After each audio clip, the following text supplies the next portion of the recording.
Hello there. Welcome in.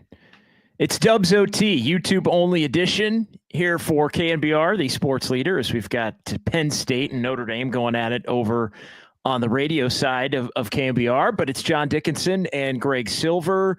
Warriors win. Warriors win 107-104 in Detroit.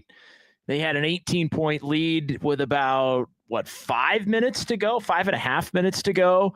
And the Pistons ended up with a chance to tie the game in the closing seconds. And the Warriors really melted down at the end. The Warriors are going to get credit for a closeout, but the Warriors didn't close this game out at all, playing really well on a night where Stephen Curry doesn't shoot the ball well. 5 of 21 for Steph, 2 of 14 from 3. But positive contributions in a night where they only had 10 healthy and available players. They really only played 8 with cameos for Kyle Anderson and Pat Spencer. So, I mean, this team, I haven't used this in a while, Greg, and it is a Greg Silver night here on Dubs OT as well. I mean, tonight truly was one of those better than the alternative. I mean, I mean, that would have been, and look, the Pistons just had a game like a week and a half ago where they hit a 4-point play at the end of the game to beat the Kings, right? It was the game that basically got Mike Brown fired a couple of weeks ago. So the Pistons always have been fighting in the fourth. This would have been almost shut the season down if the Warriors had lost that game in that fashion, whether it had been at the final horn or the game goes to overtime and they ultimately lose. So they escape. They get back above 500. We'll talk about the good and the bad and the ugly from it. But a significant difference winning that game versus losing that game just in terms of staying afloat. I mean, it really, truly would have been like canceled the rest of the season bad if the Warriors had lost that game the way they would have at the end there. Yeah, first of all, hey, JD, what's up, chat? Missed you all. Good to be here. And isn't it funny, JD, before I even share my thoughts, we should know better at this point where I have all these things I'm planning to talk about, little notes I kind of keep in my head or a stat or something that you feel like is going to be relevant to the game. But we should know better because in the entire time we've worked together, the Warriors never seem to make it all that simple, or the game hardly ever plays out down the stretch in the way that we think it's going to, especially when they have a lead. So now we got to just kind of rewire the entire show. But hey, I'm with you. A win counts for something, and I'll just say right to go in the chat. It was our friend CR says barely win against the Pistons. I will just add the Pistons are a pretty decent team, and as of late, they've been playing like a pretty good team. So this is not last year's Pistons. Definitely a win that's worth something, but the way that they squandered things late in the game, and the fact that Malik Beasley got a look to tie the game before he even put that ball up, I'm just sitting there like, man, you got to be kidding me. It got to this point. Well, they got 2 looks really because Fontecchio got a wide open look on the play that didn't count. Either way, if they call the Cade Cunningham missed free throw correctly, then Fontecchio ends up with a wide open 3 from the corner there. But and as far as the Pistons go, I mean, I'll add, the Pistons came into this game with a better record overall than the Warriors. So it's not just 8 of the last 9. The Pistons were 19-18. And the Warriors were 18-18. So, I mean, the Pistons have been a better team through the first 36, 37 games of this season than the Warriors. So the Warriors leave Detroit 19-18, Pistons now 19-19. But as we've seen here of late, the Warriors have played a bunch of teams with similar records. Really the third straight game where they've played a team within a game or two of them in the standings either way. And this is the first time that they were able to get a win. And so, yeah, this is not the Pistons who lost 28 games in a row or anything like that. And I will say with Wiggins, being out in this one, and they've been without Kuminga, obviously, and Pajemski and GP2, and they didn't have Moses Moody tonight either. They did get some key contributions on a night where Steph was terrible. I mean, shooting. I mean, he ended up, good floor game for Steph. Obviously, you need him out there. You always need him out there. And, the terrible night for Steph in terms of his shooting, he still ends up with 17 points, 10 boards, 6 assists, a couple of steals. And so you need that performance from Steph. But, you look at Hey, really. JD, I don't want to cut you off. It sounds like from the chat we have audio issues on both of our ends. Oh, we do? Huh. Okay. Interesting. So let's go one at a time and see if we can do a little troubleshoot here. You go first. Well, hello. Hi, I'm here. So nobody's okay. Audio issues as in Cutting out every other word kind of thing. So okay. Well, this is me. Test. What's up, chat? Hey, Estimated. Haven't seen you in a bit. If you turn off the chat and refresh sound, enter the Draymond. It's like the end of game. Okay, GSW Vera says we're all good. So yeah, who knows whose end it was on, but all I'm saying is I value the people that are here with us, so want to make sure we give everyone the good product. Well, yeah, and look, you got to run through, and I am doing the quick check right now to make sure that everything's plugged in correctly. And yeah, no, everything's plugged in and running through the correct channels on my end, so it should be okay. But again, Greg is where he is. I am where I am, and then this whole thing also runs through the KNBR studios as well to get it out on YouTube and Twitch and Twitter. So there's a bunch of different ways it has the potential to have a problem. So we've got Kyle Harback in our San Francisco studios as well, if need be. But yeah, I was just about to give a nod to, without Wiggins and everybody else that I mentioned, Gui Santos tonight, 4 of 6 from 3. And Lindy Waters has been up and down. There's been games where he's been bad. There's been games where he's hit some threes. The Warriors were 15 of 46, but 7 of 12 from 3 for Lindy Waters and Gui Santos combined. Gui Santos really, really helped the Warriors in this game. Better than a Schroder game. He still can't make a 3, but he was controlling the game better. I thought he played better with Steph Curry than he has, in most of these games where he's played with Steph Curry. So again, I'm more, the win doesn't mean a whole heck of a lot in terms of who did what, other than maybe the fact that Gui Santos and Lindy Waters stepped up and made some shots. And we should spend some time obviously talking about Gui Santos because he really got an opportunity with no Wiggins and no Moody. But as far as like big picture, grandiose takeaways, I think the biggest for me is, well, this team still can't put anybody away when they are in position to put anybody away.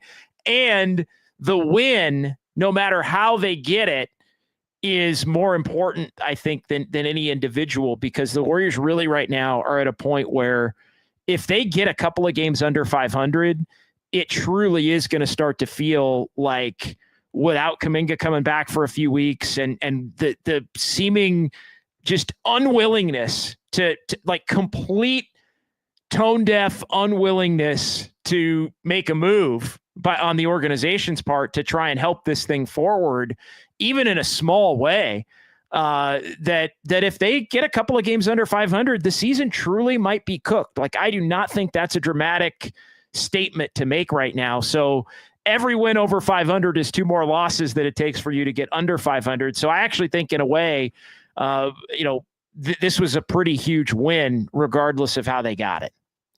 No, I'm totally with you there. Like, it was ugly. You can say your heart rate was up. You can say whatever you want, and that's all valid. But the reality is, if the Warriors were to lose this game, or it was going to go to overtime, which it was very, very close to doing so, I was sitting here with about a minute left thinking, what am I going to talk about going on YouTube? I think I would have been truly at a loss of words with everything. I mean, like, I know the Warriors have blown leads. I know that they have not been able to put teams away very cleanly, but the first half of that fourth quarter, I thought they were executing at a really high level. And by the way, this Pistons team has the 3rd best fourth quarter defense in the league. So the way they press with their young athletic guys like Stewart and Duran down low in the post, can cause a lot of problems on both ends, truly. I think it was the way they were executing was phenomenal. And then Steph gets a 4-point play. He draws a foul, gets to the line. It seems like, okay, like it's going to be good. And here is where I will give Dennis Schroder some mad props, because yes, that foul at the very end that led to the Cade Cunningham throwing it off the rim, that did not need to happen. That was not a high IQ play. But this was the vision when Dennis Schroder came over via trade. It was, can you have somebody else penetrate the paint or drive or create any kind of play and ideally score that's not named Steph Curry in crunch time situations. And he had 2 big buckets down the stretch. Without that, we might be talking about a season that's cooked. Yeah, and as far as the foul goes, I mean, he had to think, and this is a horrible, horrible thought, but he had to think that they were up 3.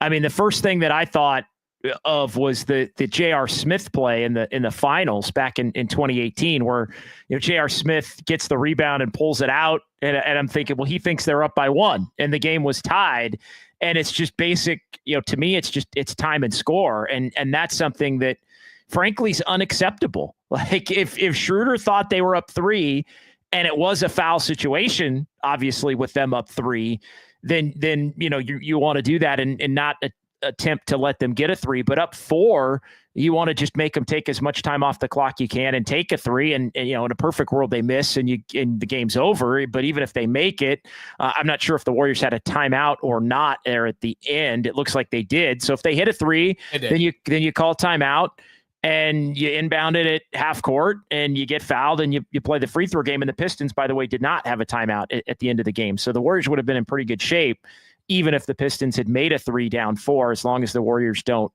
turn it over into a layup, which we've actually seen them do in recent years. And Fontecchio of the Pistons was one of the guys who beat the Warriors on a play like that for Utah, going back a couple of years ago at the end of a game where the Warriors literally threw the inbounds pass away in that exact situation into a loss. But we digress on that.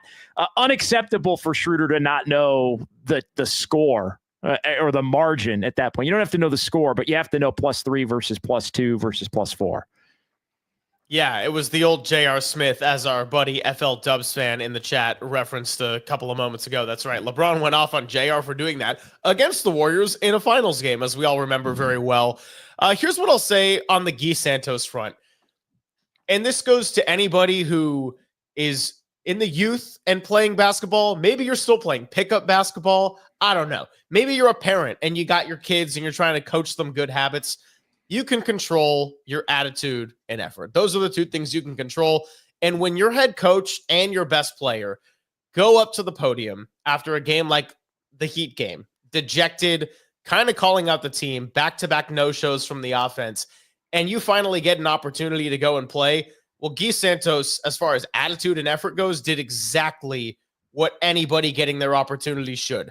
The hustle was off the charts. I mean, the silly little Zaza-like, Jordan Bell-like through the legs pass, miscommunication with Steph, cannot have turnovers like that. But outside of that, I got to give Gui Santos his flowers in a major way. I'm not saying that this is a guy that's now going to get consistent minutes. No, the roster as a whole is inconsistent. We're not going to make a big picture grandiose statement out of it, but I do want to give Gui Santos his flowers tonight. And by the way, so tomorrow's the official day, although all the teams have to have a decision on their books by January 7th.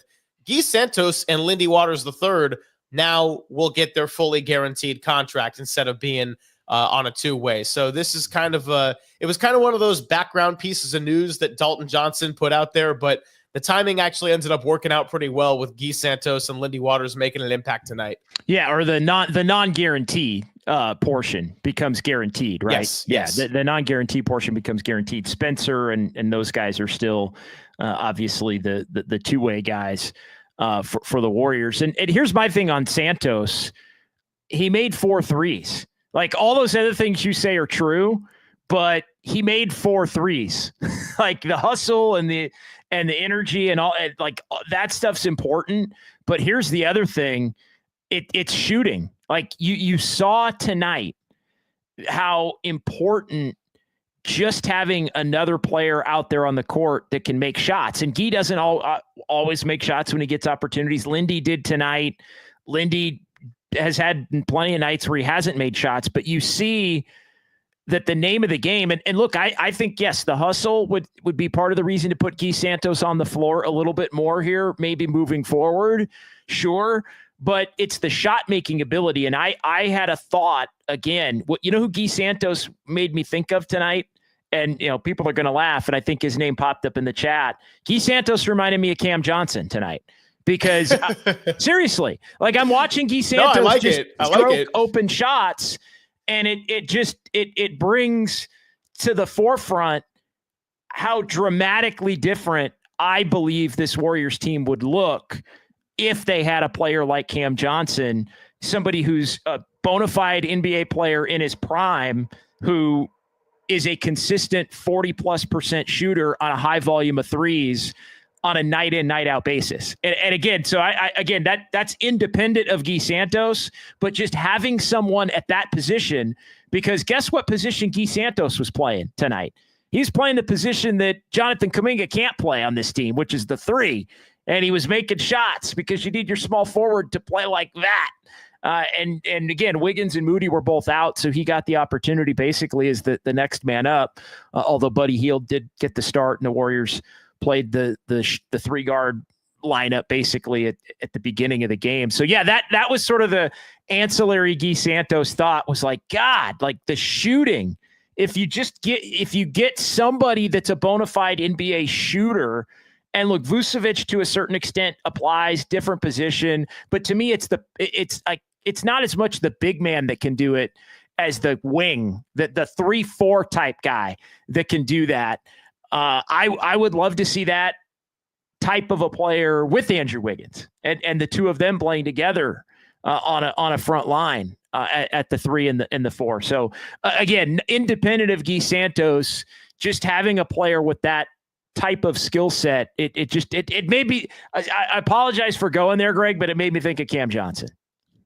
That's honestly not a bad comparison, considering he was playing the 3 and he did hit 4 threes. Like, I think the hustle, and actually I want to credit the chat because it was an incredible comparison. We got a lot of things to sift through. It might've been, it was FL Dubs fan.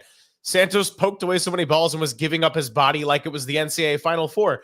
You don't really see that in NBA regular season. Gui Santos was playing like it was an Eminem lose yourself, you only get one shot, do not miss your chance to blow, single elimination type of game. And the Warriors did need it really badly. So yeah, I was kind of ready to say that they owed this one to Steph after a lot of games like the Heat game, but then Steph actually contributed and had the big 4-point play and the 2 clutch free throws. I think Looney was another person that was really steady.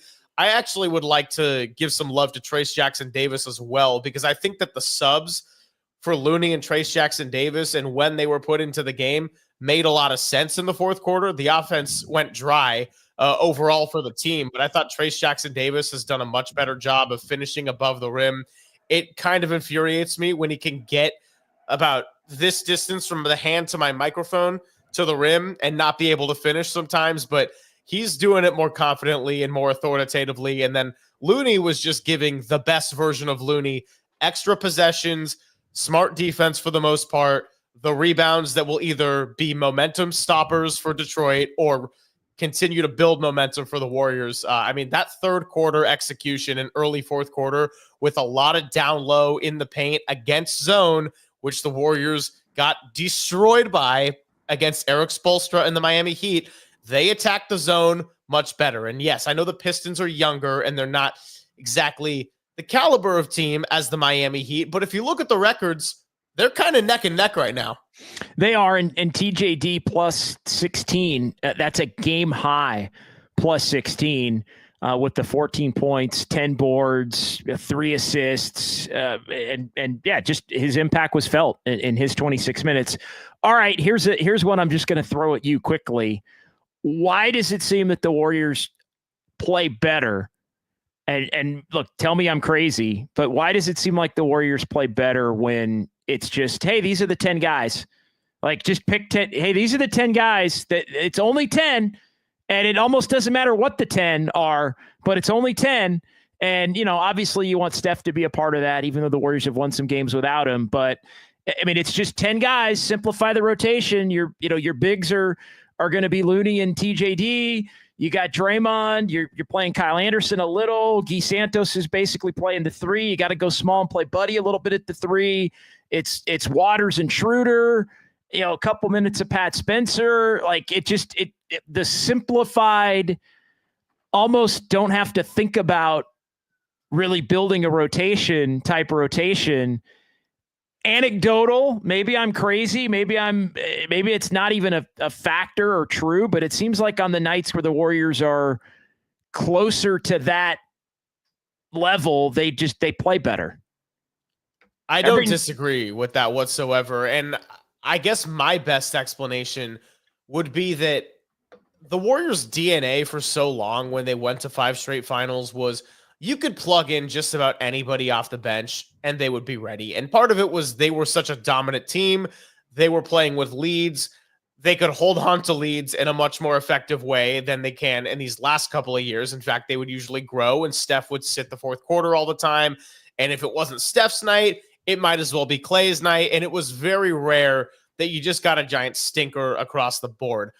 I think it's easier said than done. The just be ready when you're called upon and embrace your role. Part of it is I think they're younger now. Their veterans are older. Their champions are older. And the unproven guys are younger and haven't really been tested in a lot of ways. I think some of it has to do with that. I think some of it also has to do with they know if it's just their 10 guys for that night, you can lock in mentally for that game. And I'm not saying that they don't have the intentions or the drive or professionalism to not lock in when you're playing 11, 12, and at the beginning of the season, 13 deep, but it does raise more question marks. Physically, you can't get into the same kind of rhythm. And mentally, I think sometimes, especially these young guys, you can press a little bit. You know, I did not play in the NBA, but in high school, JD, and I don't know if I actually ever told you this, we ran a very unique system that was kind of designed for shorter and less athletic teams to thrive. And so you would sub 5 at a time every minute or two. It was very rapid. And so if you go in on that shift, you catch a 3 in the corner, maybe you're not all the way fully set, but you know you got to take the shot and you kind of press a little bit. So I think that there's just a little bit of a sense of like, you can let the game come to you. It's not as much overthinking and probably just you can sort of prepare to lock in if it's sort of a set 10 that night. That's my best stab at it because I kind of agree with what you're saying, but it's a really good observation and a really good discussion point. Yeah, and it almost doesn't matter the 10. I mean, it just seems like that's that if it's 9 or 10 or whatever, it's different combinations of players that you throw out there, and it's like, all right, like you basically put a 2 deep together at every position and fold out a couple of guys because it was really 8 that played significant. I mean, it was only 9 minutes for Kyle Anderson, only 4 minutes for Pat Spencer. So it was really an 8-man rotation. And I know you can't necessarily do that every single night, and you don't necessarily want to do that every single night. And it's the second of a back-to-back tomorrow in Indiana. So every night is sort of different. But I don't know. It just seems like when guys know they're going to play for the Warriors, they just let it all hang. And, maybe the Pistons were due to fall back a little bit. I think they've been playing over their head some. And the Warriors come in there, and I still think it's Steph Curry coming in for his one shot in Detroit. And I don't know, maybe the young Pistons a little tight in this game tonight, but not in the fourth quarter. And again, I think that's the big picture takeaway. I think to the negative side is the Warriors just cannot put games away. And tonight does not, they won the game, but I mean, they survived catastrophe tonight. I mean, they really did. I mean, yeah, you mentioned, Curry with the big shot, and hit some free throws, and Schroder had a couple big plays and shots. But I mean, whether it's turnovers or bad shots, or suddenly teams just get downhill and get whatever they want on them at the end of the game, just weird bounces. I mean, that is the one thing that has been an issue for this team and continues to be an issue for this team moving forward here as we welcome Kyle Hart back into the fold. What's going on, Kyle? How's it going? Going good. Definitely happier after a Warrior win. So you feel good that it was a win, or I mean, what? How just? I was like standing up with my arms folded over the desk. I'm like, please don't lose. After that free throw, that Cade Cunningham free throw that was reversed, where the Pistons had possession for the last shot, and Malik Beasley had that open throw. I thought for sure that was going. I was like, oh my God, if they lose this, I was like, this is going to be the worst ever. Yeah, Kyle, what I told JD right off the bat is even though that three didn't go in, the fact that Malik Beasley had the ball in his palms in a shooting motion before the shot even went up, I'm just sitting there thinking, how did this happen? How do we get to this point? Forget if it goes in or not. And the win does count still, but I was just like, you got to be kidding me. Yeah. Yeah. I mean, what they were up 18 with 5 minutes left. I mean, it just felt like another one of those. Oh no. They have a double-digit lead with 4 or 5 minutes left, and they're going to choke this. Yeah, 5:40 to go. Steph Curry hit 2 free throws to make it 98-80 that the Pistons then scored at the 5:26 mark. So basically the last 5:30 of the game, the Warriors were up 18. They wind up winning by 3, 107-104 is the final. If the Warriors lose the game, Kyle, we were talking about this at the beginning of the show. Warriors lose the game, is the season over? If they would have lost that game in that way, like let's say Beasley makes the 3, they go to overtime, they lose by 4. Is the season over on January 9th? I think that's the exact thought I had in my head. I thought if they lose the game, I was like, dude, this season is over. Just because it was like, one, how many of those games have they had?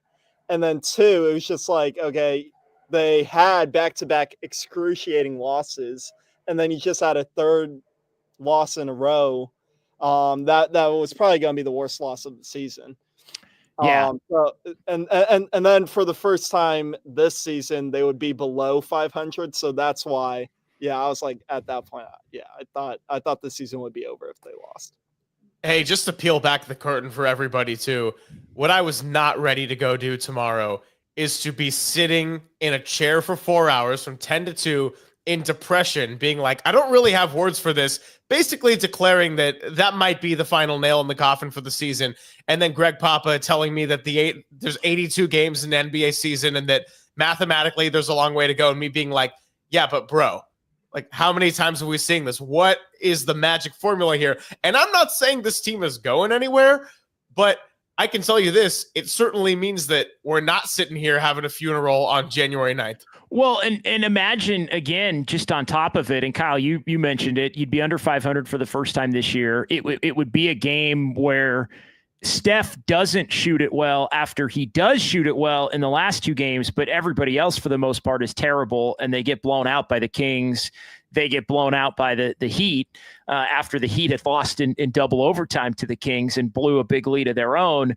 And then you get the announcement, whether it's tonight or tomorrow, back-to-back, Steph Curry's not playing in Indiana. They can't beat Indiana even with Steph Curry, or a couple of weeks ago, right before Christmas. And so now it's like, oh yeah. And you know what? Draymond too, like he was questionable, like he's going to, so like, at that point you're almost giving up another, then you're 2 under, for all intents and purposes. And it just, at that point, I think it almost becomes too difficult in a way, even though you would still mathematically, Greg, be very much in the race. Yeah, and I guess another person we haven't mentioned yet, and I probably should do this because I spent a good amount of time just bagging on Buddy Hield.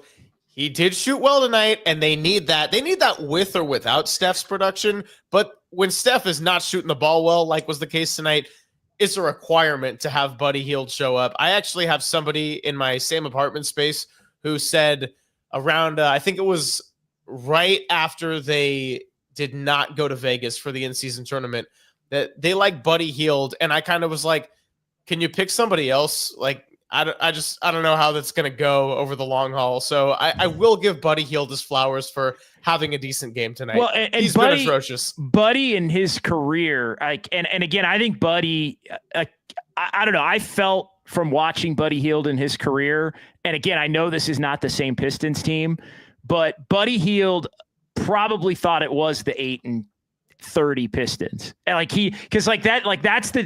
that is the quintessential Like there was no doubt in my mind, Buddy Hield against the Pistons. Well, and again, I don't mean this as disrespect, but that feels like kind of a low level, low stakes, the game's practically done before the sun goes down, even in January here on the West Coast, kind of a game where like, it's just that's where Buddy Hield thrives, in that lower level kind of environment where everybody thinks he stinks, but he's going to, and then he doesn't, right? Like and that felt like a Sacramento Buddy Hield game, actually, going back to when they stunk and would play the Pistons, and the Pistons would kind of stink. Although, again, with all due respect to them, they've played better than that lately. Yeah, they have played much better than that lately. I think they were 6-1 post Christmas coming into tonight's game. It was 8-1. I think it was 8-1 even going back before that. I think it was 8 of the last 9. Overall. I was reading off some stats in the 1 o'clock hour today, and the best part about doing 4 hours of radio is that you forget things about 2 minutes after you say them. So I'm probably going to be inaccurate on this one, but it was all these stats about the Pistons in the month of January, and it was like third best net rating and best overall defense or something. And I was just like, I know we're only 9 days in, but we're talking about the Pistons. Jeez. No question. I mean, they had I think it was an 11-0 run against the Kings in the final 2 minutes in Sacramento, in the game that got Mike Brown fired, including the 4-point play at the end. Jaden Ivey, obviously, with the season-ending injury. Since then, he was playing great basketball, but yeah, they've been really good at coming back in the fourth quarters. And Kyle, what are you doing, man? You sorry. Kyle's sorry, there's a lot of people in the bullpen. Kyle to go to another room. Kyle's like, I gotta pick up any noise that maybe I need some Kyle's like, I need some effing privacy. Exactly. What? Who's around there tonight? So we have Raph running the bowl game on KNBR. Okay. He ain't gonna bother you. And then, apparently Notre Dame just scored a touchdown. Yeah. Notre Dame's up 7. Yeah. And we got Casey here as well. He's helping me cut sound. And then we have Anthony in 1050 running a USF basketball game, which I may have to jump ship in the middle of our stream to help him. Okay. All right. Well, hey, if you got to tap out, that's all right. Kyle, you can tap out and come back in, man. You can just turn the camera off, leave it hanging, do whatever. I mean, these stream only shows, and Greg, I know we've talked a lot about these stream only shows are just kind of a free for all, man. We can do whatever we want, man. Let it hang. And then, add things as we go, subtract things as we go. But again, the vibe is very much different with the Warriors getting the win as they did tonight, 107-104. Let's do a few chats here. Greg, I'll let you pick some because or Greg or Kyle, because you guys both have the ability to bring them up and put them on the screen. So I'm going to go dealer's choice on that. I usually like to just roll from I try to go all the way back to the top, because I don't like missing people. But yeah, Rebel to Sounds, Warriors survive a fourth quarter meltdown, way too close, PDX, RF. This one actually makes me laugh. Trade Wiggins for a bag of, personal reasons? And I believe it's the birth of a child, I believe. I don't know that's, I'm not 100% on that, but I believe I saw that on Twitter. Yeah. I forget from who though. So for anybody Elon Musk, for anybody that's, and again, I'm not reporting that, but yeah, like Kyle, I think I saw that as well, or it was in a chat with somebody, but not an official team source or anything, but it was just, but I think that's what it is for people, furious that he's missing time. It's nothing you can I get it because it's Wiggins and it sends people down a certain path and puts them, makes them feel a certain kind of way. But given everything that's gone on in Wiggins' personal life the last couple of years, and as we've talked about, Greg, it's been legitimate. I mean, whether private or not, I think when the curtain has been pulled back a little bit. It's been legitimate between the stuff with his dad who passed away back in September, and just what a close, tight-knit family they are. And I do know, at some point that, Wiggins and his wife are expecting. So at some point. So I think that could be what it is to where he's missing the game. So cut him a little slack. I would hope so. That'd be great news. We're having a lot of tough news. And by the way, I do see in the chat, CA, our buddy, loves CA, always been one of the OGs here in the YouTube chat, is down south right now. So, I mean, to everybody, including CA and their families, obviously that situation right now is brutal. I got family of my own down there that have gotten out of that area, and it's just really, really tragic and a bummer. And I think the fact that people are having strong opinions about this one or politicizing it, everyone just calm the F down.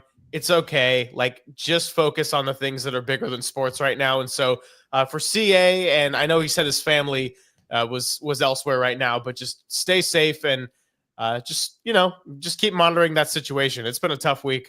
Yeah, no, it truly has. And obviously, I mean, you hear Steve Kerr before the game talking about his childhood home that his mom was still living in.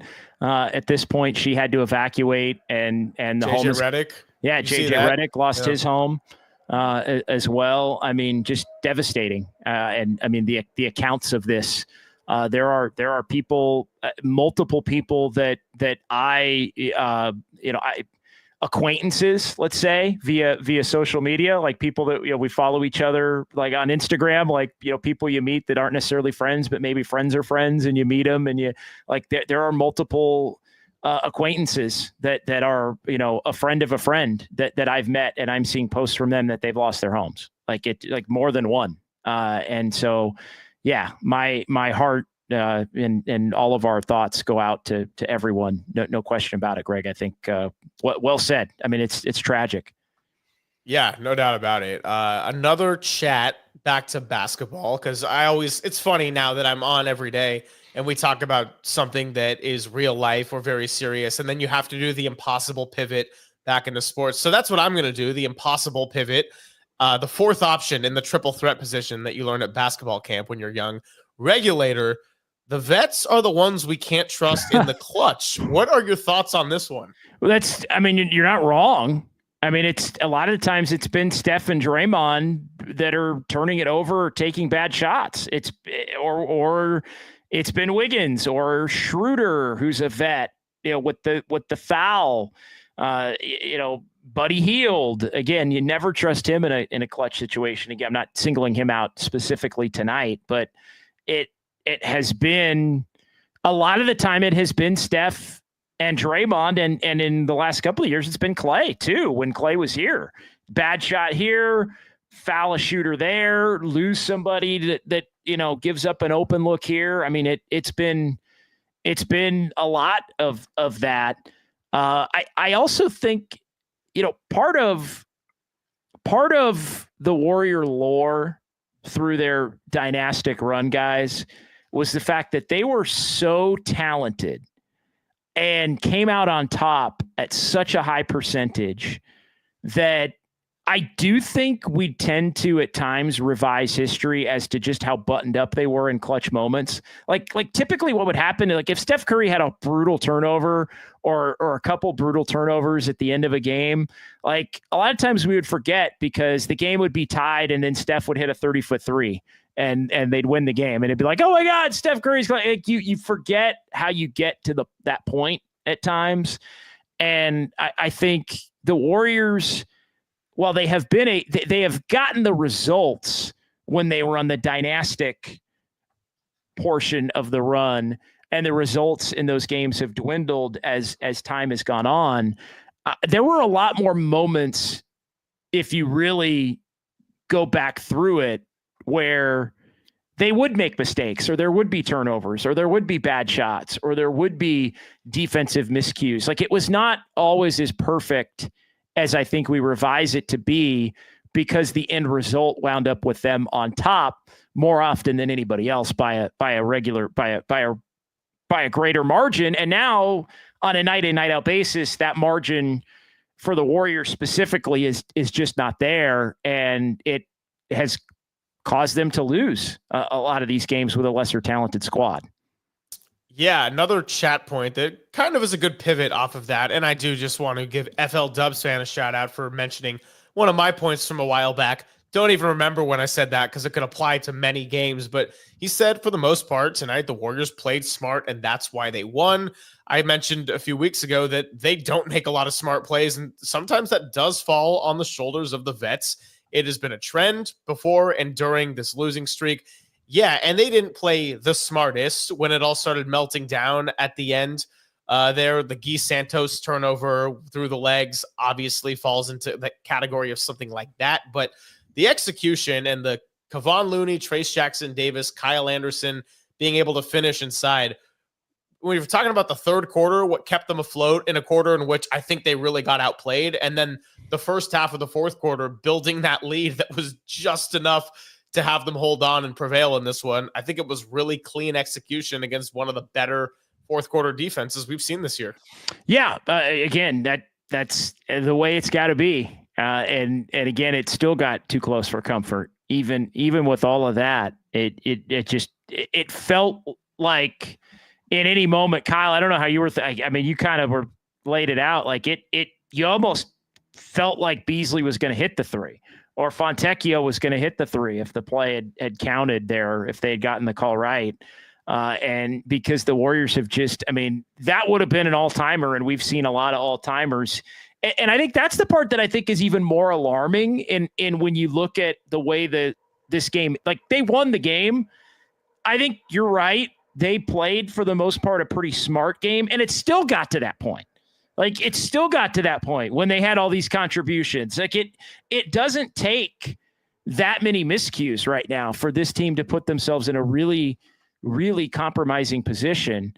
And I think that's the part that leads me back to the bigger picture stance of every win that this Warriors team gets right now, and they earned one tonight in a big way, but every single win this team gets right now, for me, should be buying them another reason to make a move.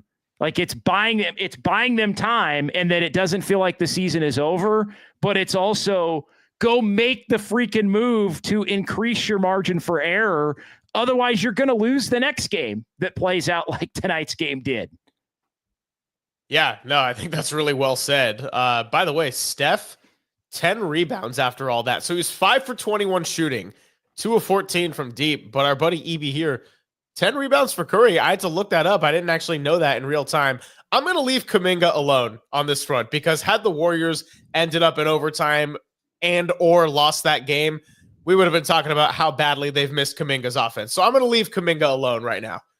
Yeah, I wouldn't have done it. I wouldn't have mentioned it tonight, but I do think it's important for them to. Yeah, I'm not gonna come down Kuminga's road on the rebounding front either. That for all the things that we talk about, that's actually the one that bothers me the least, which is interesting. I know that's the one thing I think, because it's a counting stat people tend to look at. It's also an indication of, is the guy hustling or not? Is he engaged in that kind of a way? The rebounding, again, I'll leave him alone as well. Because I wasn't going to go down that path. But I do think it's important for the Warriors to show themselves that they can win a game without him. Because I'm of the belief, and you guys know this, I've said it to both of you off the air, I am of the belief that the Warriors can win games without him here during this stretch that he's not going to be with them for the next couple of weeks. But the only way is if they believe they can. And I think, as we talked about after the Sacramento game and after the Miami game, I thought the Sacramento game especially, they played like a team that had become so dependent on him that they didn't believe they could win without him, because it was so much like, it felt like Steph and Draymond specifically were, all right, get the ball to JK. He wants to shoot a lot. He's willing to do it. He's scoring right now, almost in an attempt to allow them to take plays off on the court. Like, all right, kid, go, you do it, bro. Like, we're tired. We're old. Like, you kind of carry us. And then that was like quickly taken away. And it was almost in the Sacramento game, especially, I thought it was almost an oh shit moment. Like, we can't just throw it to JK to try to get 8-10 points in this quarter to where we're only going to be down 10 or 12 as opposed to being down 25 to Sacramento. And they still would have been down. And I still think they would have lost both the games, by the way. I think they would have lost both games had Kuminga played, given the way that they played overall. Kuminga may have had his numbers and it would have been a little closer. But I think at least, though, in the Heat one, you could have stuck him in the middle of the zone. You could have, no doubt. But you could have, again, you got the point. The point, though, for me is they gotta believe that they can, because there is a way they can, but they're going to have to be buttoned up. They're going to have to play smart, and they're going to have some guys out there on the court that can shoot the freaking ball. Like, to me, that was the difference. They made shots tonight. They had random guys, Gui Santos and Lindy Waters and Buddy Hield, made threes tonight. And when you make threes, you can win games. And if you play smart, and the Warriors played smart, even with Steph shooting bad, Kyle. Yeah, no, I'm curious because you bring up the Warriors need more shooters on the court. Would this mean that Gui Santos is going to play more? I mean, I know Andrew Wiggins was out tonight, but does Gui Santos play more four over a Kyle Anderson? Because Gui Santos is a way better three-point shooter than what we've seen from Kyle Anderson. I think he plays the three, and I think to me, he'd be the backup three for a few games. Like, I'd give him some run there. Like, I don't know if Wiggins is going to be back tomorrow. I mean, it sounds like maybe he wouldn't necessarily be back tomorrow if this is a thing involving a child. But so I think, when you look at it, I think Santos is a three more than a four. I think where it becomes interesting is Moses Moody. Right. I think, because Moody was out tonight. Is Moody back tomorrow? Are you going to would you be more apt to play Moses Moody or Gui Santos? And for the time being, maybe the answer to that is Gui Santos, because he's got, he puts it out there that he's hustling around, and he's maybe going to make a shot a little bit more consistently. I think Gui Santos, I think Moses Moody is a better perimeter defender. Like, I think he could stay in front of guards where I don't think Gui Santos can. But I think Gui Santos provides a little bit more on the rebound side, a little more playmaking. I don't think Moses Moody is a real good playmaker. So I think those two are bonuses. And if he gives you the same shooting, if not better than Moses Moody, then yeah, I don't see a problem with him being the backup three. Yeah, for now. I mean, again, I'm talking game to game. I'm talking like tomorrow and Monday. Like, that might be off the table by the end of Monday if he plays poorly. But and again, maybe it's both. Maybe it's both of them if Wiggins is going to be out. Maybe it's Moody and Gui Santos that wind up playing. So I hate to even do this on a night in which Gui Santos deserves a lot of compliments. I probably would still give a majority of the minutes to Moses Moody over Gui Santos, all things being equal. Now, if Andrew Wiggins is out, you can obviously do the whose night is it kind of game and kind of make that decision after a first half. But if Wiggins is playing, I still would lean in the direction of Moses Moody. And look, again, Gui Santos tonight made the most of his opportunity. The hustle plays were off the charts. But I do just think that, I guess the reason I'm a little hesitant on this one is Moses Moody, number one, has played more big time and meaningful minutes in the playoffs and typically answered the bell. Now, is he a star player? Does he have the upside of a Jonathan Kuminga? No, but we've seen, including in the ugly play-in game, Moses Moody has actually had some really good minutes in high-stakes situations.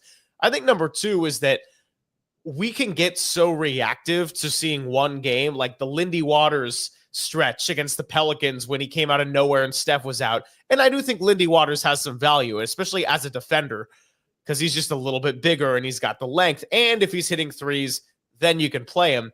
So I guess after one good Gui Santos game, I'm just not ready to I'm wary of falling in the trap of inconsistency. And I think Moses Moody is just a little bit steadier. But again, if Wiggins isn't playing, you can kind of afford to see who's giving you more on a given night. If Wiggins is playing, I think you probably give the nod to Moses Moody off the bench. Yeah, but I'll also say Moses Moody's, there's too many games where he's 1 for 5 and going back to or 1 for 6. And like, I just think they're both closer to in the same category of ride the hot hand. And if that, so I don't think Moody has a significant, and a lot of people are going to disagree with me. Like a lot of people would think, oh, Moody should just play over Podziemski, even though they don't play the same position, or Moody should just play. And it just, to me, they're all those guys, and people don't want to hear it, but Moody is no different than Lindy Waters. Moody's no different than sure, more experienced in big moments, true, than Lindy, more experienced in big moments, yes, than Gui Santos. But the reality is they're all within a close enough realm of an overall NBA player to where you almost just roll the dice with the guy who's playing well for 2 or 3 games. And then when the guy doesn't play well, then try the next guy. And maybe you play him for 2 or 3 games if he plays well. Like I just don't see a clear cut pecking order at this point, but between all of them. And the one thing Gui Santos does, and I think the game changer is like Gui Santos, when he's on, really provide, like he is a threat. Like I will say this for Gui Santos. I believe if Gui Santos played at, let's just say 10 minutes a game, I think he would shoot 40% from 3. Like I think he would work his way into being a threat on the court, and just the threat of the shot opens up a lot of other things. And of course, he's not going to do that every night. I mean, he airballed one tonight of his 2 misses. There's going to be nights where he goes 1 for 6 too. Like I don't want to. It's more just the fact that I think that all of these guys are a lot closer in terms of their overall talent and impact than maybe we, because of the name value and some of the narrative surrounding a lot of these individual players, like to think on certain nights. Yeah, I mean, I think there's a discussion to be had, but realistically, if Gary Payton II comes back, if Brandon Podziemski comes back, then the Gui Santos 10 minutes, then it's off the table. But yeah, I'm not saying play. No, and I'm not saying play him every. Again, I was not saying play him 10 minutes every game. I'm just saying if he got 10 minutes every game, I think the one thing that he would be able to do is shoot over. Gotcha. The long haul of a season. I'm not saying give Gui Santos 10 minutes every game. That was not the play Kuminga 35 minutes every game and you're gonna win and he's gonna be great. Like that was not the JD version of that. No, I know, and I know there is no JD version of that, but I was just kind of like getting on the same page as I was sifting through the chat and everything. So yeah. Anyway, the chat, by the way, the chat's just cracking me up right now. They're all talking about loving the KNBR chat. Shout out EB here.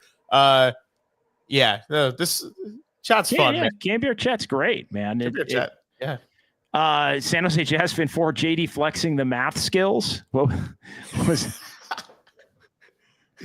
that? What was that referring to? I have no idea. Like I said, I forget things every 2 minutes now when I say them. By the way, did we address your birthday on the last Dubs OT on the radio? I think at the end of the show. I think Kyle.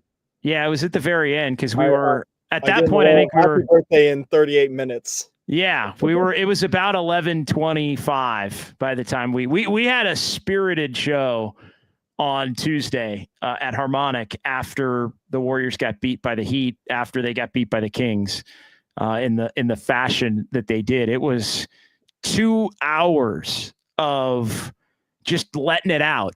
And again, tonight might make everybody feel a little bit better, Greg, and I might be a year older than I was 2 days ago, but I think the fact remains for me that this team's got to go. They got to go do something still.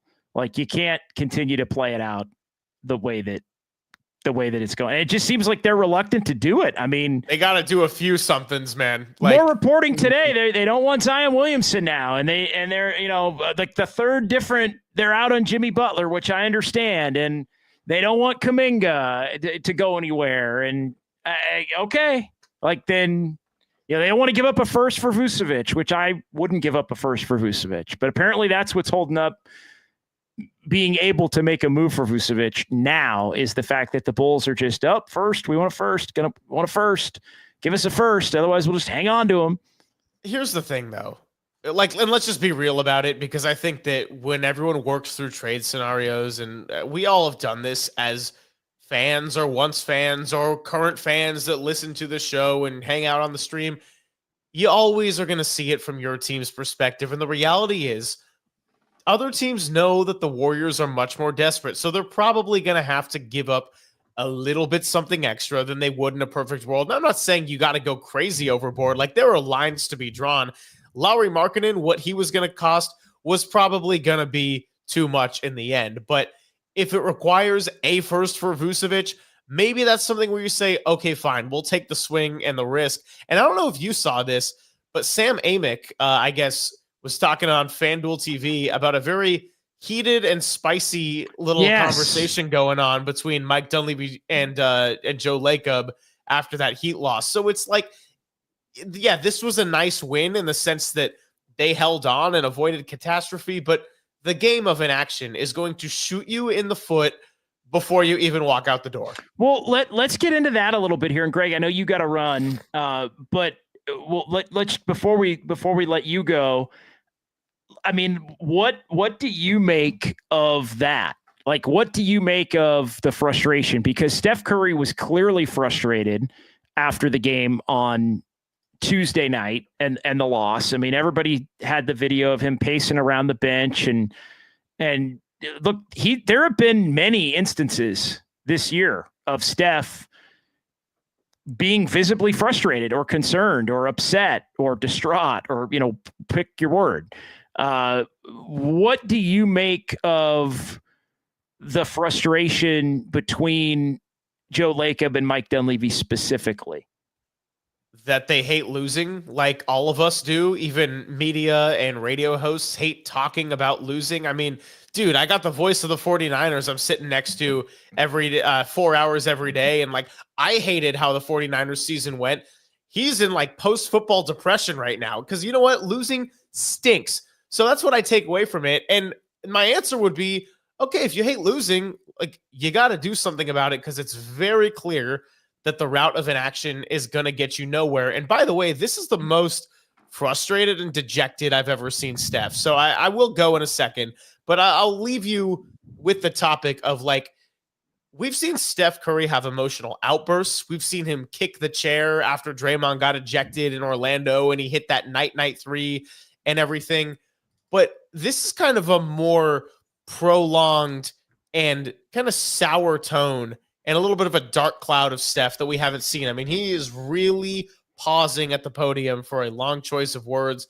So the answer is, if you value Steph and you value the business optics even of your team, then yeah, you might not get the perfect deal. Teams know you're desperate and you don't need to mortgage everything. I get why they probably don't want to trade Jonathan Kuminga at this point, but you got to do some kind of move, because you got too many guys that are playable and not enough guys that are difference makers when it counts. And we saw, even with a win tonight, exactly that. Well, and they're running the risk right now of having this thing get away from them, to where the conversation shifts to, should they even do anything, because this is the season worth salvaging. And again, that's where it comes back to tonight being such a big win. I hate playing the schedule game, but it really is. Tomorrow's going to be tough. We'll see what happens with Steph Curry. And others. Do they play in the second of the back-to-back? But really, when you look at this trip tonight, because the Warriors played so well collectively, even shorthanded, you had to get tonight. Once you were up 18 with 5 minutes to go, you got to get Toronto, who's been among the worst teams in the NBA this season. And then you see, I hate sounding like fits, for crying out loud. But it's like you see what happens with Indiana and you see what happens with Minnesota, although the Warriors did win in Minnesota last time. So those are the other two games on the trip. If you get the Toronto game with tonight, you're at least coming home 500. And look, that's 500 is nothing. You're 20-20, but then you've got the 8 of 9 at home. And look, the Warriors have not played well enough at home this year. I mean, that feels very much like last year, but you give yourself a fighting chance in really that final run, right? You've got the 8 of 9 after the next 3 or the 1 road games in Sacramento. And then you've got the 6-game trip. And right at the beginning of the 6-game trip is the trade deadline. They have a game in Utah, and then they have a game against the Lakers in LA on the day of the trade deadline. So the trade deadline will pass, and then they play the Lakers, I think, on TNT on that Thursday night to begin February on February the 6th. So you've basically got the next 3 games, and then you've got the 8 of 9 stretch. So it's 12 games, and then the 1 game in Utah. So you've got 13 games to pick a direction. And again, I think every win should propel this team forward toward looking to do something to help improve this roster. And I know I'm being redundant here, but I think you look at the shooting tonight. If you find somebody that's more of a consistent shooter, because Waters isn't going to do it every night, and Gui isn't going to do it every night, and even Buddy isn't going to do what he did tonight. But if you find somebody that even on a bad night is probably going to, might make 4 out of 12 or, that can help you. And the threat of that player, if they're good enough, Cam Johnson, will allow for others. Like, he is a perfect system fit. It will allow Steph the breathing room. Again, I'm not saying he's even necessarily a number 2, but just his skill set and the threat of what he does well will allow others to function a little bit more fluidly. So we shall see. Greg, you're going to hop out here.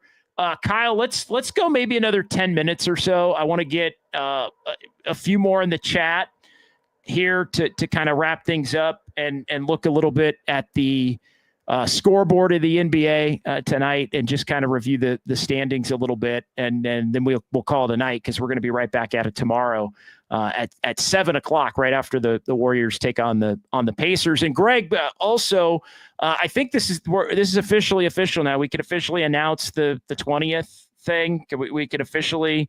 So yeah, January 20th, we are going to, at Harmonic Brewing, we're going to have a big Dubs OT. It's a YouTube only because of the college national championship game on January 20th is going to be on the air. The Warriors are playing the Celtics at 2 p.m. on the MLK holiday.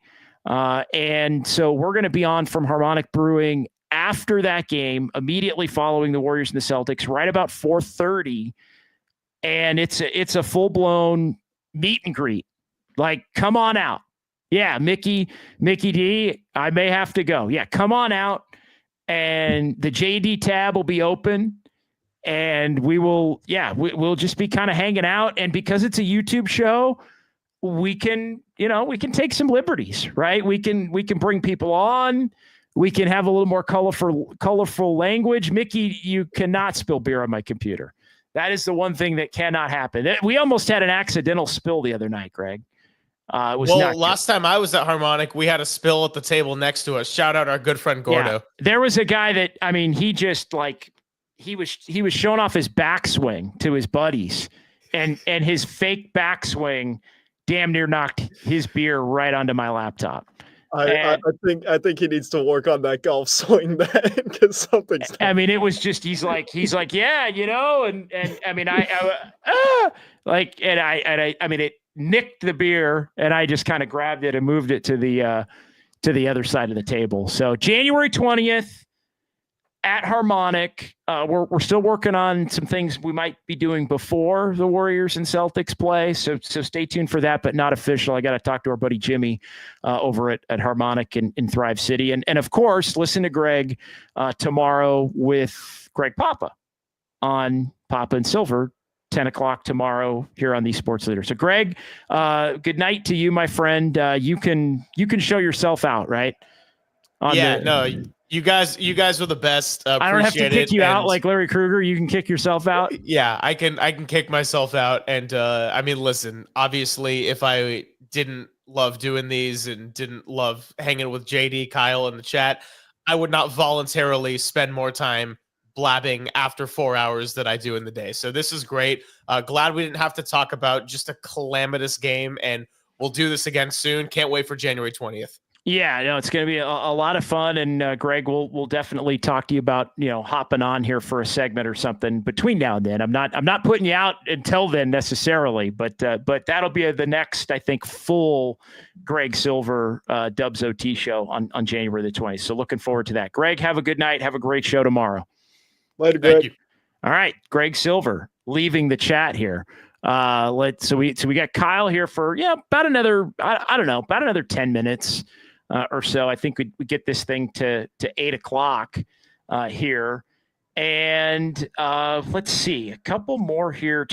Any thoughts from you, Kyle, on any of the things we were talking about? I mean, I know I'm kind of stuck on this shooting thing. Like I really do think more shooting, especially for the regular season, is the way to go. I mean, I wouldn't even be opposed to them getting Vucevic and Cam Johnson.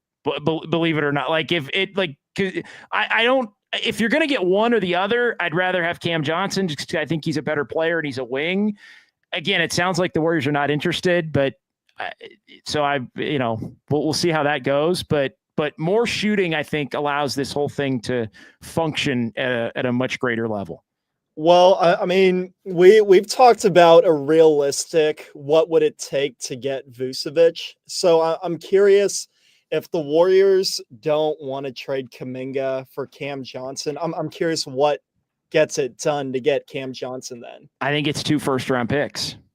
Right. And what would you have to trade any players in that? Well, yes, because Cam makes $22.5 million, and the Warriors with the hard cap, I mean, they would have to send out, I think they're within a couple of $100,000 of the hard cap. So they have to send out as much as Cam makes. So, is it, Moses Moody's a tricky player to trade because right now his salary for this year is what counts in what you send out, but yet you have to take back what he makes next year. And that does not compute for the Warriors at all because it creates a significant amount that they would be over the hard cap. So they would have to send another player out in that instance to cover the difference. So Moody would probably not be in that deal for that reason, if that makes sense. I know that's the math. Send back Dennis Schroder. Yeah.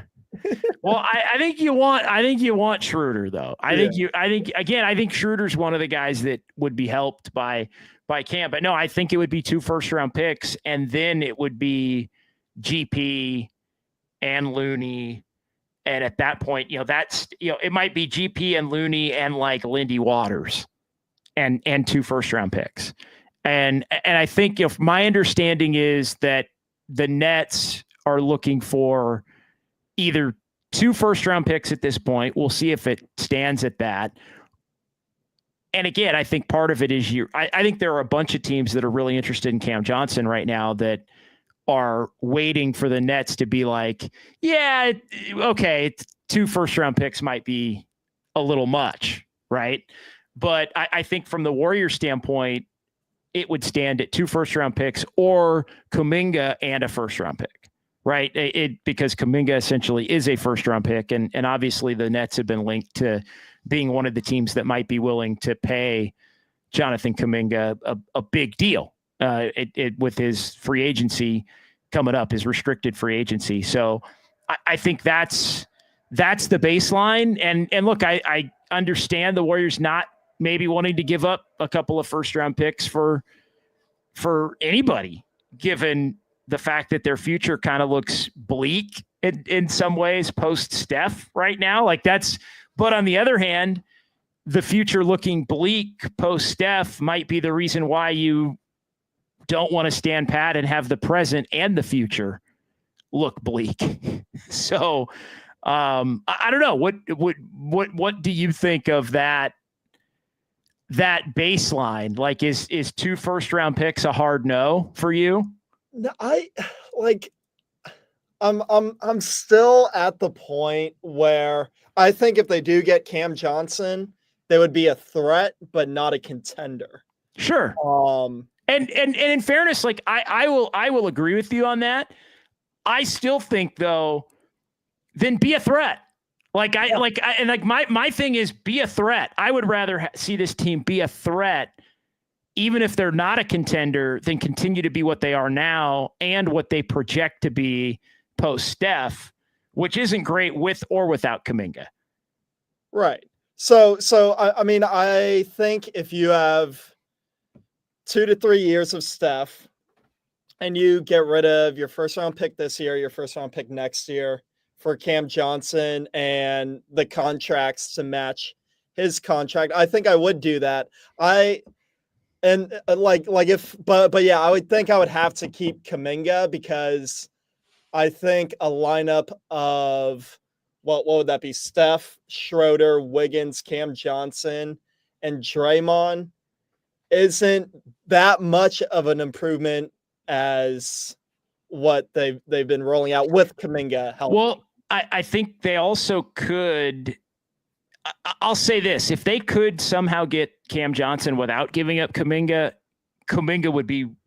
would really benefit from Cam Johnson. So like that part, like my opinion of Kuminga changes a lot if you had Cam Johnson, Wiggins, and Kuminga, right? Like that would, because then to me you could go back to those lineup. Like you could actually maybe play Kuminga at some 3 or some 3-4 with Wiggins at the 2. Like those lineups would be reopened, right? Maybe it's Steph, Wiggins, Kuminga, Cam Johnson. Like those 3 could play. Cam would probably be the 3 still in that instance, but him and Kuminga would basically be interchangeable at that point, and complementary to each other with their skill set. And so, yes, that would still require Draymond to play the 5. You also could bring Kuminga off the bench, continue to start TJD with Draymond, Cam Johnson. You could go with Wiggins even still then. And if you wanted to, like, I think Wiggins at the 2 works better with Cam Johnson at the 3. If you're inclined to go that, and then you'd have Schroder and Kuminga off the bench, which I think all of a sudden makes your bench a lot better. I think it makes some of your closing combinations. You've got more options depending upon who's playing well on a given night. I think at that point, you'd basically have 4 guys that you would know between, basically every night at that point, you would know Steph and Wiggins and Cam Johnson and Draymond. You would know 4 of your 5 finishers. And then maybe it's Schroder one night. Maybe it's Kuminga another night. Maybe it's a center another night. I just think there's just a domino effect that I think makes the whole thing better. And you just have so many options that you just don't have right now. And whether it's with Kuminga, without Kuminga, all these different starting groups, finishing groups, but now maybe, like I said, you have Schroder and Kuminga off the bench, which, that's pretty good bench, just immediately, like if those guys are your 6th and your 7th men. So I don't know. That's why I'm pretty hot on it, Kyle. Yeah, no, that does sound good. I think, when you were talking about closing lineup, I was thinking of the closing lineup of Steph, Wiggins, Cam Johnson, Kuminga, and then Draymond. Yeah. I was like, that sounds pretty good. That's pretty good. And it's much more complementary to everybody's skills, including Kuminga's. And suddenly I don't think the Warriors are that athletic of a team. And suddenly I think that lineup, you're pretty athletic across the board. And very lengthy as well. Yeah. And you've got Cam Johnson and Steph who can shoot it. You've got Wiggins, who's still your point of attack defender. You've got Draymond, who's obviously a big time defender. And then you've got Kuminga doing what he does in addition to everything. So some nights Kuminga's a good defender. Some nights he's not, but he still brings enough other things to the table that complement the rest of those skill sets without having to be so dependent on him either, which I think having Kuminga, but also being less dependent on Kuminga is a really good thing for the Warriors here moving forward. So we'll see. It sounds like they're out on Cam Johnson, but I really do think he's the one guy that would unlock a lot of everything else in a lot of different ways. So we shall see. All right, couple more here in the chat, and then we'll call it a night. Again, we're going to be back here tomorrow, 7 o'clock. The Warrior game's at 4 again tomorrow, so they're going to end about 6:30, and Larry Kruger's got Niners Nightly, so a little bit of a delayed start tomorrow, but we're going to have a full 2 hours tomorrow on the radio and on YouTube and Twitch, so 7 to 9 tomorrow will be Dubs OT, and then we've got the expanded Just Dubs show on Saturday morning as well from 10 a.m. until noon. So really excited about that as we look ahead here to the weekend and the next couple of days and everything that the Warriors have got cooking. And yeah, Harmonic Brewing on January the 20th. Feel free to stop by and say hi as well as we put that event together. Looking at some scores here. I was just looking at Dallas was down to Portland late and ended up coming back and winning 117 to 111, the final there. Cleveland beat Toronto tonight. Minnesota won at Orlando. Houston won in Memphis. And right now the Suns and the Hawks are coming down the stretch, as are Miami and Utah down the stretch in Salt Lake City. Miami up by 3 with about 6 minutes to go in Utah. And the Suns have an 8-point lead on Atlanta with about 8 minutes to go in Phoenix. And so just kind of looking at the standings here at the end of the night as we are into that season where you can kind of look at it every single night. The Warriors with the win, they are 9th in the West right now. They are a game and a half out of 6th. They're only 2.5 out of 4th now. As you look at Denver currently 21-15 and in 4th. So it is still pretty jumbled up. Again, that's where these wins are big. But right now the Warriors find themselves as a play-in team, and they're also 2 games from being 12th in the West right now. Sacramento, who's played a lot better, they're 18-19. They've won the 5 in a row. They're the first team out of the play-in at 11, even with the 5-game winning streak. They've got an interesting road trip ahead. They play in Boston tomorrow, and then they go to Chicago and Milwaukee before they come back home. So we'll see if the Kings can keep it going. Suns obviously desperate for a win tonight in the game that they're leading the Hawks right now.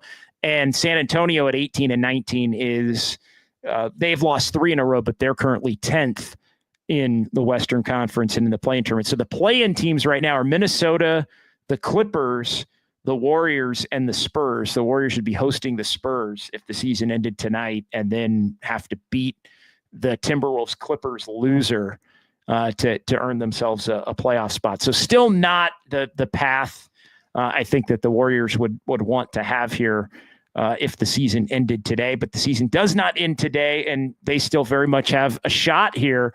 If they can put together a roster, and it's not the roster as it's currently constituted, but if they can put together a roster that can get on a 8 of 10, 10 of 12 kind of stretch, similar to the one they had at the beginning of the year. Again, I think they're a move, maybe 2 moves away from that, but if they can do that, they can be in play for 4th.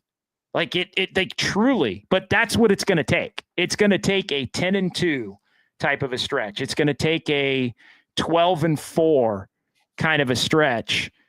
Again, this roster, I don't think this roster is capable of that right now, but I think with a move or two, the right move or two, they could put themselves in a position where they could be a team that could be in that mix. So good stuff. Appreciate everybody. Rebel to Sounds in the chat. Enter the Draymond. A lot of our regular San Jose Jazz fan 4. EB here. Let's ride. Fozzie. What's going on, Fozzie? Good to hear from you and see you in the chat here tonight. We'll do it again tomorrow.